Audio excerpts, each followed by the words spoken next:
શરમણીય દર્શન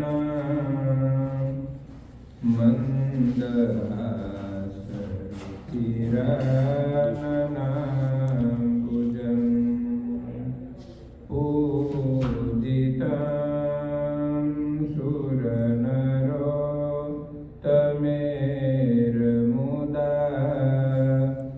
ધર્મનંદનમહં વિચિંતયે. ઓમ શ્રી અવતારિણે શ્રી સ્વામિનારાયણાય નમો નમઃ. શ્રી હરિ કૃષ્ણાય ઘનશ્યામાય નીલકંઠાય શ્રી સહજાનંદ સ્વામીને નમો નમઃ. બોલો સ્વામિનારાયણ ભગવાનની જય. શ્રી હરિ કૃષ્ણ મહારાજની જય. બધા ભક્તોને જય સ્વામિનારાયણ. વચનામૃત ગઢડા પ્રથમનું 9મું વાંચવાનું. તો ભગવાનની સભા યાદ રાખજો. સ્વામિનારાયણ હરે, સ્વામિનારાયણ હરે.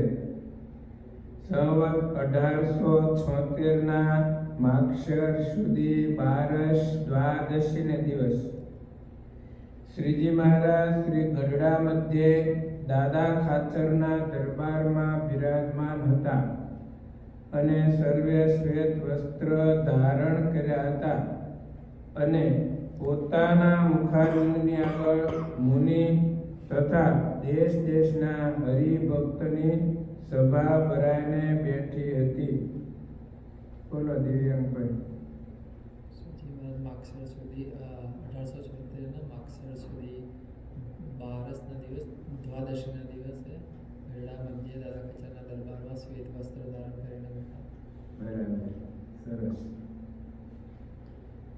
પછી શ્રીજી મહારાજ બોલ્યા છે, શ્રી કૃષ્ણ ભગવાનનો પ્રત્યક્ષપણે નિશ્ચય કર્યો હોય અને તેમની ભક્તિ કરતો હોય અને તેમના દર્શન કરતો હોય, પણ જે પોતાને પૂર્ણ કામ ન માને અને અંતઃકરણમાં ન્યૂનતા વર્તે, જે ગોલોક વૈકુંઠ આદિ ધામને વિશે જે આને આ ભગવાનનું તેજોમય રૂપ છે તે મને જ્યાં સુધી દેખાણું નથી ત્યાં સુધી મારું પરિપૂર્ણ કલ્યાણ થયું નથી.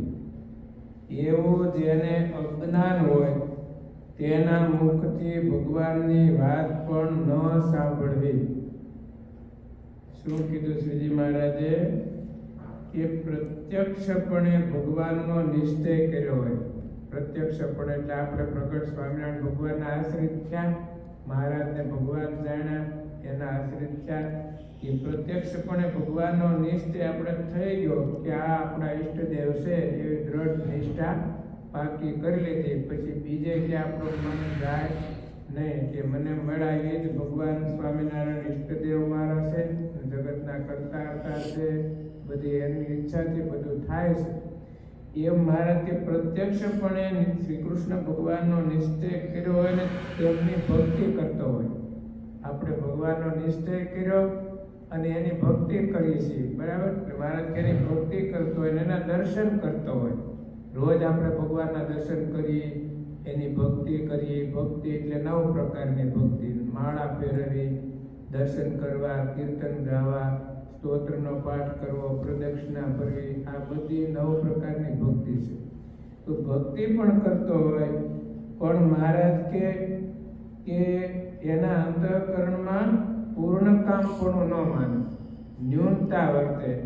એને એમ માને કે જ્યાં સુધી આપણને ભગવાનનો ગોલોક વૈકુંઠ આદિ ધામને વિશે આને આ ભગવાનનું તેજોમય રૂપ છે એ મને જ્યાં સુધી દેખાણું નથી ત્યાં સુધી મારું પરિપૂર્ણ કલ્યાણ થયું નથી, એમ માને.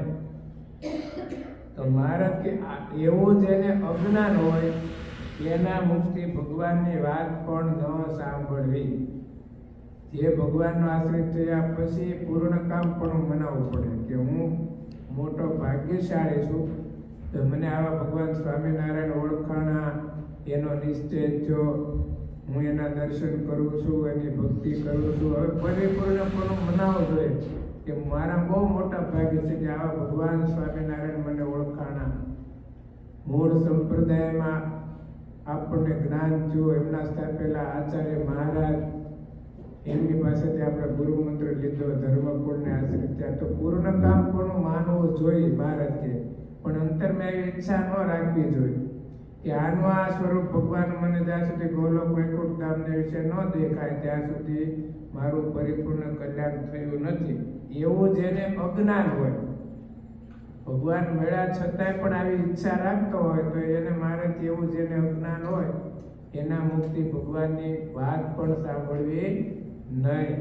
એટલે આપણને ભગવાન મળ્યા પછી બીજું કઈ ઈચ્છા જ ન રાખે, અક્ષરધામમાં લઈ જશે, આપણો દેહનો અંત આવશે ત્યારે એના ધામની પ્રાપ્તિ કરાશે. તો પ્રત્યક્ષ ભગવાનનો નિશ્ચય કર્યો, પ્રત્યક્ષ ભગવાન ઓળખાણ પછી બીજા ધામ જવાની ઈચ્છા શું કામ રાખવી?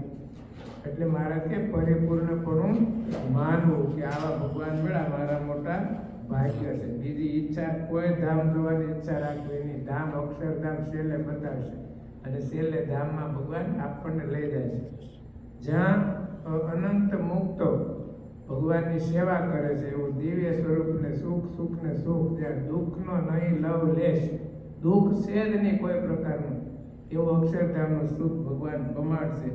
એટલે મહારાજ કે આવું જેને અજ્ઞાન હોય એના મુક્તિ ભગવાનની વાત પણ ન સાંભળવી.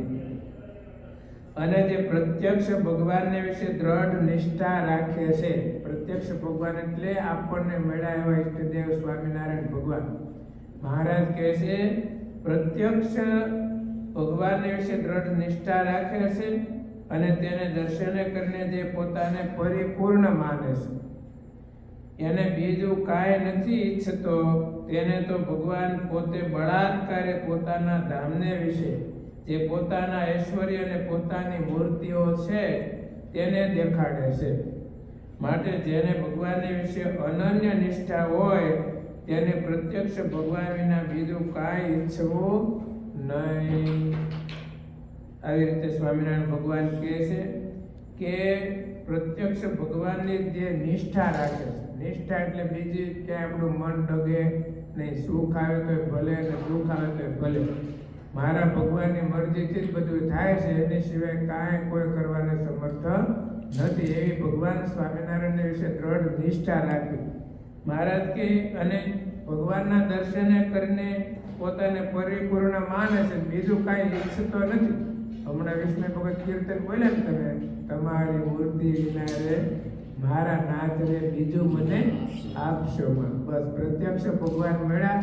પ્રેમાનંદ સ્વામી આ કીર્તન બનાવ્યું કે મારા તમારી મૂર્તિ સિવાય મારે કાંઈ જોતું નથી. આપણે ભક્તિ કરીએ, સેવા કરીએ, બધું શું કામ કરીએ? ભગવાનને પામવાને માટે. તો ભગવાન એવા સુખના નિધિ છે, એ મળી ગયા પછી કાંઈ જરૂર કોઈ પદાર્થની રહેતી નથી. એવું સુખ ભગવાનના સ્વરૂપમાં છે. એટલે કહે છે કે નથી ઈચ્છતો ભગવાનનો ભક્ત પ્રત્યક્ષ ભગવાનનો નિષ્ઠા રાખે, કાંઈ ઈચ્છા કરતો નથી, તો એ ભગવાન એને બળાત્કાર એટલે પરાયણે ભગવાન એને પોતાની મૂર્તિનું, પોતાના ઐશ્વર્યનું, પોતાના ધામનું બધું સુખ મહારાજ એને દેખાડે છે ને આપે છે. માટે મહારાજ કે જેને ભગવાનની અનન્ય નિષ્ઠા હોય એને ભગવાન વિના બીજું કાંઈ ઈચ્છવું નહીં, કાંઈ નો ઈચ્છા રાખવી. મહારાજ બધાય ભક્તના સંકલ્પ પૂરા કરે છે. ભગવાન અંતર્યામી છે, આપણા મનના સંકલ્પને જાણે છે. તો પછી ભગવાન આગળ શું કામ માગવું કે મહારાજ મને એટલું હરખું કરી દેજો, એટલો પગાર વધારે એવું કંઈક કરો, કંઈક સારી નોકરી મળે એવું કરો, કંઈક મોટો બંગલો થઈ જાય, 2-5 ગાડી થઈ જાય. તો મહારાજ કે પ્રત્યક્ષ ભગવાન મળ્યા એને કાંઈ ભગવાન સિવાય બીજું ઈચ્છવું નહીં. એના પ્રારબ્ધમાં છે બધું મળશે. અને ભગવાન અંતર્યામી, બધી ખબર છે કે આ ભગતને શું જોઈએ છે, એ બધું એને ભગવાન પરાયણે આપે છે. બળાત્કાર એટલે નથી જોતું છતાંય ભગવાન એવા ભક્તને આપે છે. ઇતિ વચનામૃતમ. એવી રીતે ગઢડા પ્રથમ પ્રકરણનું 9મું વચનામૃત છું. શ્રીજી મહારાજનો કહેવાનો ભાવ એવો છે કે આપણને પ્રત્યક્ષ ભગવાન ઓળખાણા, એનો આશરો કર્યો તો આપણે નિષ્કામી ભક્ત થવું. જે કાંઈ ઈચ્છતો નથી ને એને નિષ્કામી ભક્ત કહેવાય. અને આપણે ભક્તિ કરીને આપણે ભગવાન પાસે માગ્યા કરીએ ને કે મને એટલું હરખું કરજો, મને એટલું હરખું કરજો, મને એટલું આપો, આ લોકનું જેટલું માગશું ને તો એને સકામ ભક્ત કહેવાય. નિષ્કામી ભક્ત ઉપર જેવા ભગવાન રાજી થાય ને એવા સકામ ભક્ત ઉપર રાજી થતા નથી. બાપની પાસે દીકરો વારે વારે માગ્યા કરે, લાવો 10,000, લાવો 50,000, લાવો લાખ રૂપિયા, લોહી પી જાય. બાપા હું કે તું આગો થાય, મારી પાસે નહીં આવતું, લોહી પીશો કાયમ માગ્યા કરશો, કે ન કે એમ મહારાજ કે મારો ભક્ત થઈને જગતના સુખ માગ્યા કરે તો ભગવાન એવા ભક્તો ઉપર રાજી થતા નથી. માટે ભગવાનને પ્રસન્ન કરવા પ્રેમાનંદ સ્વામીની જેમ તમારી મૂર્તિ વિના રે મારા નાથ રે બીજું મને આપશોમાં. આપો તમારા જનનો સંગ રે. શું માંગ્યું? મને તમારા ભક્તનો સમાગમ આપો, મારે કાંઈ નથી જોતું, મારા ઉરમાં નિવાસ કરો, કાયમ મને તમારી મૂર્તિનું સુખ આપો. છેલ્લી કડીમાં એવું કીધું, કરો ઇતર વાસના દૂર રે. ભગવાન તમારી સિવાયની બધી વાસના મારી ટાળી નાખો, મને તમારા સ્વરૂપ સિવાય ક્યાંય હેત પ્રીત ન થાય. રાખો પ્રેમાનંદને હજુર રે. તમારા શરણોમાં મને રાખો, તમારી મૂર્તિનું સુખ આપો. એવો ભાવ પ્રેમાનંદ સ્વામીએ આ સુંદર કીર્તન બનાવ્યું, આપણે વિસ્મય ભગવતે ગાયું. તો વચનામૃતમાં પણ એ જ ભાવ આવ્યો કે ભગવાનની દ્રઢ નિષ્ઠા થયા પછી ભગવાન સિવાય બીજું કાંઈ ઈચ્છવું નહીં, મહારાજનું સુખ માગવું બસ. સહજાનંદ સ્વામી મહારાજની જય.